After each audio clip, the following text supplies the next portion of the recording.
హైదరాబాద్ నుండి కరీంనగర్ వస్తున్న కార్పొరేటర్లకు బీజేపీ శ్రేణులు దారి పొడవునా స్వాగతం పలుకుతున్నారు. కరీంనగర్ బీజేపీ కార్పొరేటర్లకు బెజ్జంకి, కొత్తపల్లిలో టపాసులు కాల్చి మరీ బీజేపీ శ్రేణులు స్వాగతం పలుకుతున్నారు.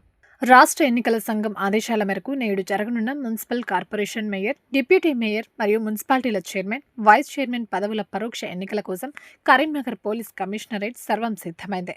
ఈ ఎన్నికల ప్రక్రియ అత్యంత పారదర్శకంగా, ప్రశాంతంగా ముగిసేలా పటిష్టమైన భద్రతా ఏర్పాట్లు చేసినట్టు కరీంనగర్ పోలీస్ కమిషనర్ గౌష్ ఆలం తెలిపారు. మున్సిపల్ కార్యాలయాల పరిసరాల్లో ఎలాంటి అవాంఛనీయ సంఘటనలు జరగకుండా భారీగా పోలీస్ బలగాలను మోహరించారు.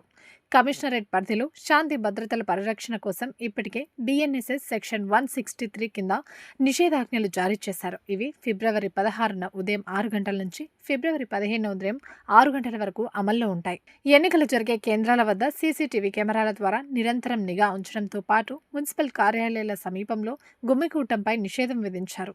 భద్రతా కారణాల దృష్ట్యా మున్సిపల్ కార్యాలయాలకు వెళ్లే మార్గాల్లో అవసరమైన చోట ట్రాఫిక్ మళ్లింపులు కూడా చేపట్టారు.